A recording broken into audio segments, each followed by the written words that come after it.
Hi, everybody. This lesson will go over how to plan the evaluation paragraphs that will be a big part of your critical evaluation essay for Unit 4. So on this planner, all the way down where it says full essay plan, these will be the paragraphs that start the fourth paragraph. See where it says eval 1, right? And if you fill out these 4 sections, that gives me an idea of what you plan to include in your evaluation paragraphs. So the first thing that you should do when you're getting ready to plan out a writing project is look at the example, right? So you should have this sample paper that was at the end of the instruction packet for the Unit 4 essay. And the paragraphs that we're looking at right now, as I said, are the 4th, 5th, 6th, and 7th paragraphs, okay? We'll just look at a couple here, and then you can kind of see the pattern, and that way you should be able to plan your own. So the first thing that I want you to notice is that the topic sentences for these evaluation paragraphs all have very similar patterns. It's kind of like what we did in the response essay. However, where you state your opinion in these topic sentences, you're writing about something a little bit different. So in the response essay, your opinion in those response paragraphs was whether you agreed or disagreed with the author's ideas. In this evaluation paragraph or this evaluation essay, your opinion comes in where you are discussing the choices that the author makes, the strategies that they use. So instead of what they write, you're focusing on how they write.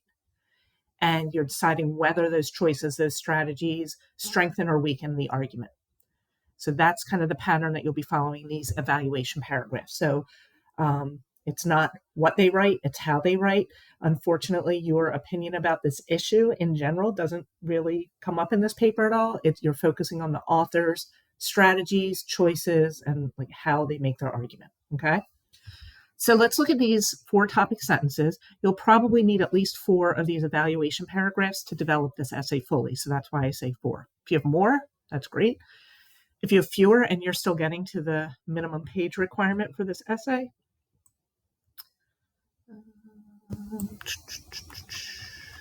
which is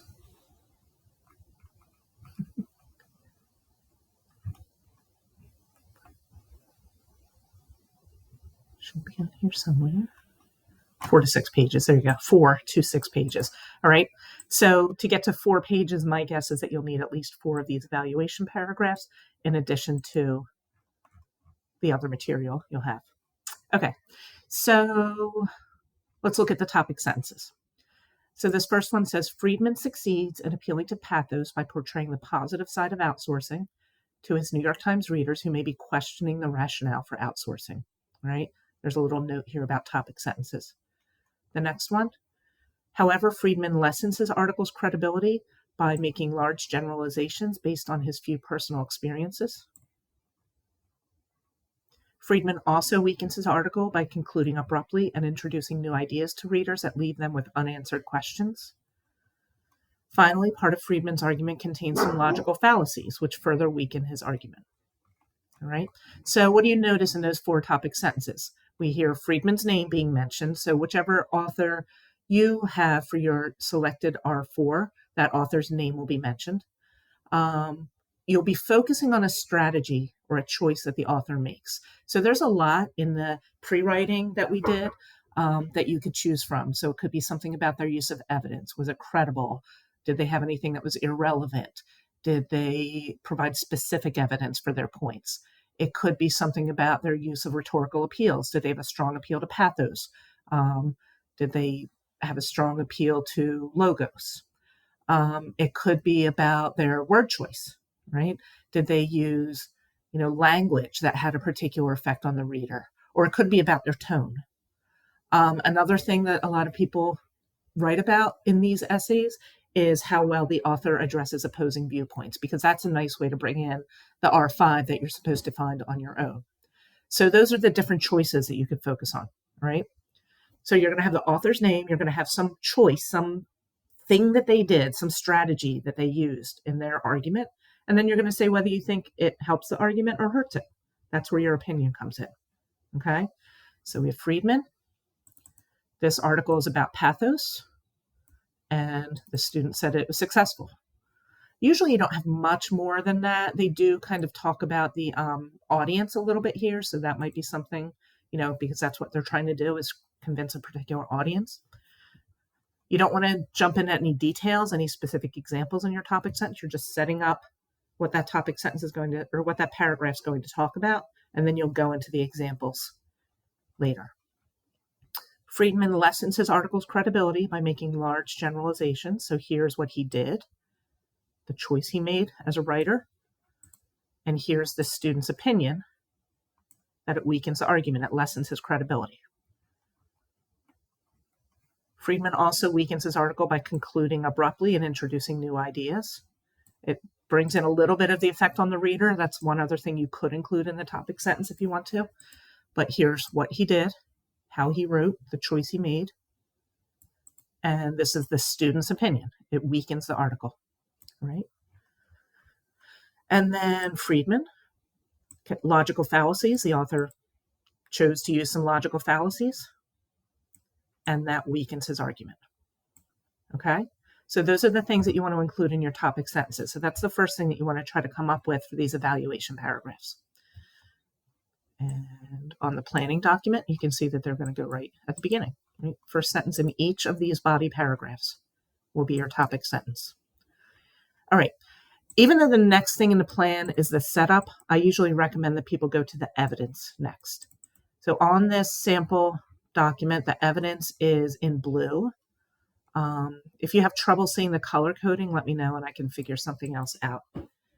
So the evidence is something from the article, and it's basically where you see the author doing what you say they're doing, right? Appeals to pathos. So the evidence in this paragraph is going to be about where the student sees Friedman appealing to pathos. Now, this is one where it looks like the student is kind of summarizing and it includes one little quote, and that's fine. Usually when we think about evidence in these body paragraphs, how much evidence is necessary, it just kind of varies. And this student has one chunk of evidence, but it's a pretty big chunk, so that's fine. In the second sample paragraph we're looking at here, you can see that they're very short examples. So that's the student brought in 3. So usually the sweet spot is at 1 to 3, all right? You have to have at least one piece of evidence to support your point. Sometimes having only one piece of evidence, though, doesn't really show a trend. So if you're saying that the author uses pathos and you only had one example, that's probably not really showing a lot of pathos. I think what the student does here is they have several examples just kind of blended together there. If you have more than 3, you have a couple choices there. One would be just to choose the 3 that you think are the best examples. The other would be, if there's more than 3 and they could be grouped into 2 different paragraphs, maybe with a different topic sentence. So if you have a lot about pathos, but some of it might also fall under like the author's tone, you could maybe do 2 paragraphs there if you're having trouble, developing the paper. So then you could put 2 pieces of evidence in each paragraph. And, but again, 2 or 3 is usually the sweet spot. I say that a lot, the sweet spot. That's what you want to be looking for, okay? The other thing to think about with evidence is it might be a quote, it might be a paraphrase. The other thing that you might have as evidence are just examples. So one thing that comes to mind that I went over with my classes this week is if you are talking about an author using credible sources, I don't think you would use quotes from the author to demonstrate their use of credible sources. You would give examples of the sources that they use. So that might be something that's a little bit different also, all right?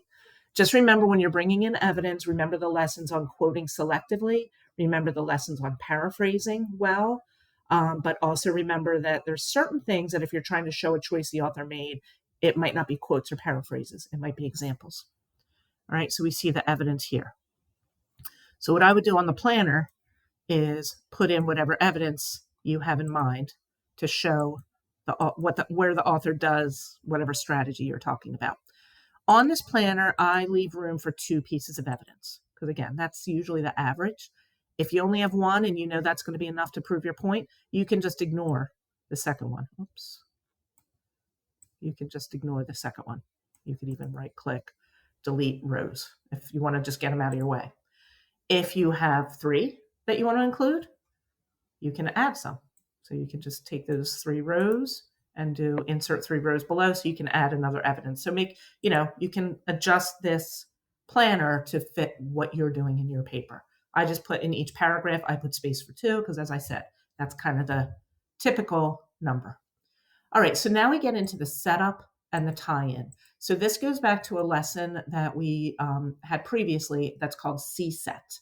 All right, so CSET is a reminder. It's an acronym that helps you to use source material in your writing and show that you interact with that source material. You're not just dumping quotes and paraphrases into your paper, but you are commenting on them. And that's what we want to see in good, strong academic writing using sources. All right. We want to see you thinking about what you're putting in your paper. So before each piece of evidence, you'll want to have a setup, and that's something that leads into the evidence, maybe connects it to what came before so that we don't have quotes just popping up out of nowhere. But what's really important, I mean, it's all important, but the tie-in is where we see your opinion, your thoughts, your explanation of what you want to say in the paper. So why I say that's really important is that that's where I can see what you're thinking. Okay. So let's look at some of the examples over here. Again, we'll have 2 examples that we'll look at. My dog's getting ready to bark. All right, I can't find my pause button, so she barks. I apologize. Okay, so this one's about pathos. The blue here is kind of this several examples of where Friedman uses pathos. That's fine. Another option would have been here's one example of pathos, here's another example of pathos. The setup says, Friedman interviews the recipients of American jobs to see outsourcing from their perspective and enlightens Americans trying to understand how outsourcing is benefiting workers in other countries. So there's that just kind of leading into the evidence, the examples.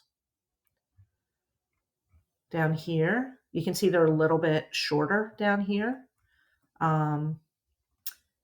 Making large generalizations based on his few personal experiences. The first sentence of the article reads, Indians are so hospitable.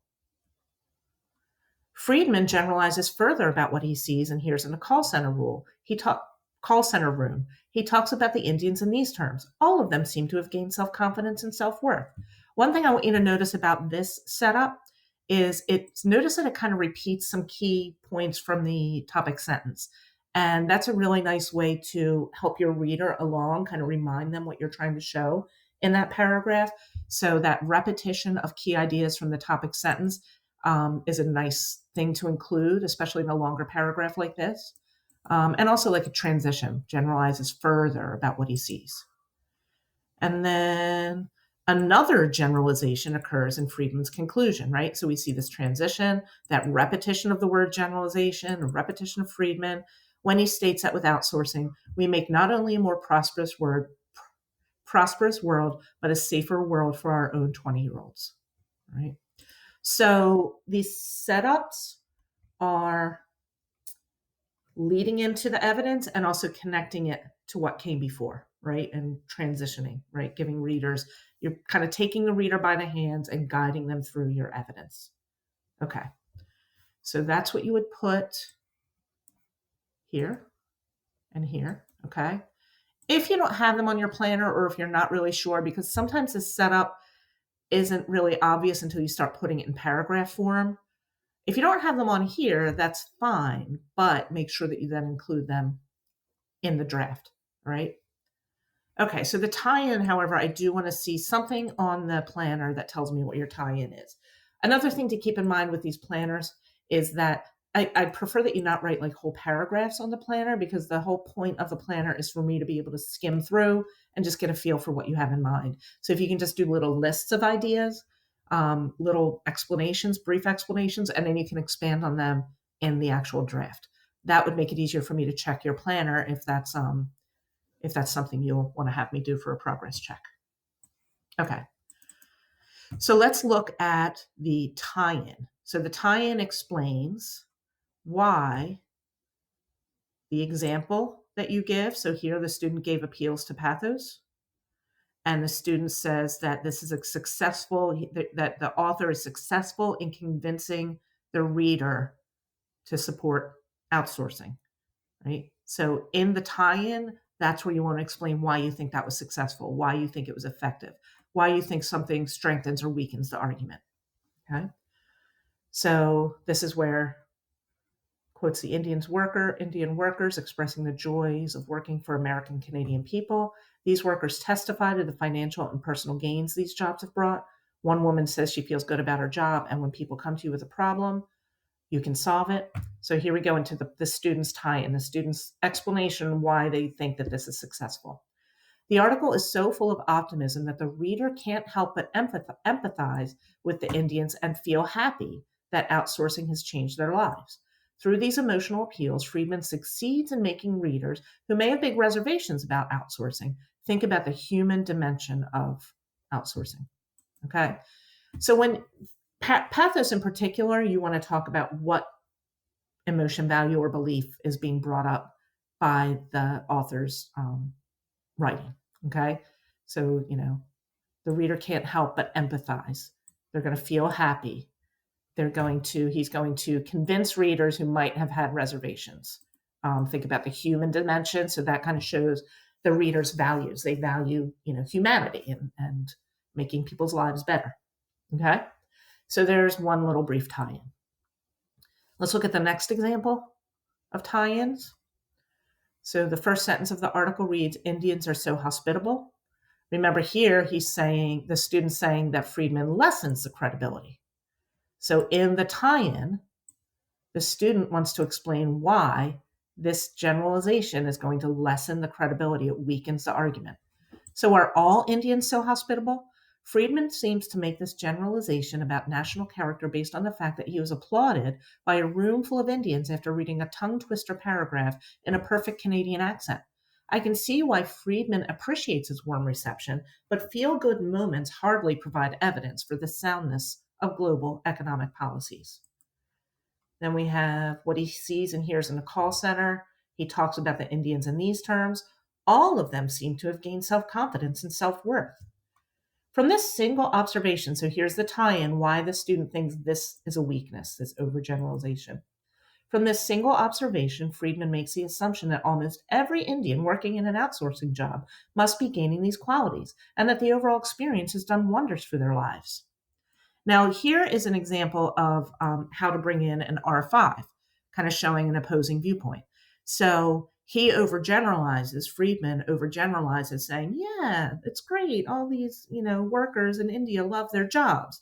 And this guy, Andrew Marantz, describes the call centers as air-conditioned white-collar sweatshops, where workers work long overnight hours and make an hourly wage of about $2, hardly a depiction of ideal working conditions. There's actually a little mini set in here because we have the quote from the R5.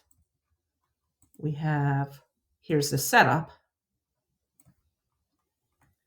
and here's the tie-in, right? But that's all acting as the tie-in for this piece of evidence. It's a little confusing, I know, but it's just a way to bring in the R5. Another generalization occurs later in Friedman's conclusion when he states that with outsourcing, we make not only a more prosperous world, but a safer world for our own 20-year-olds. Can this conclusion be drawn from one visit to a call center where Indians expressed gratitude for their work? So this is the tie-in. This is the student kind of commenting on that.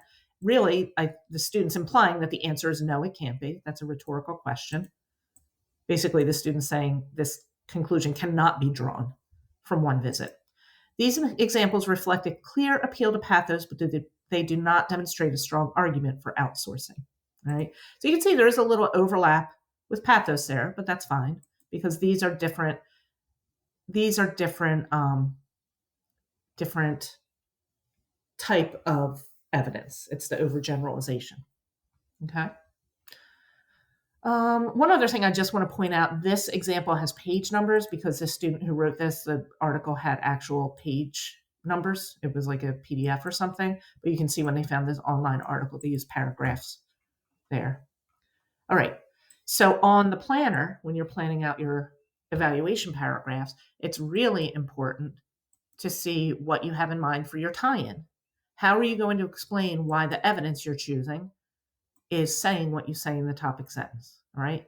If you say in the topic sentence that they weaken their argument by not providing specific evidence, the evidence would be a place where they make a point and don't provide specific evidence. The tie-in would say, here's why that weakens the argument. All right. If your topic sentence says they strengthen their argument with their concerned and sympathetic tone, you would find some examples of where you hear a concerned and sympathetic tone, and then you would explain in your tie-in why you think that strengthens the argument. So I hope that helps you to plan out these evaluation paragraphs. Of course, if you have questions, let me know. But this will be probably the biggest part of your work this week in planning out the essay. Most of the rest of it is review. The rhetorical analysis paragraph is new also. So I'll do another lesson on that. I'll do a review lesson on summaries and a review lesson on intros and conclusions. All right, take care. Bye-bye.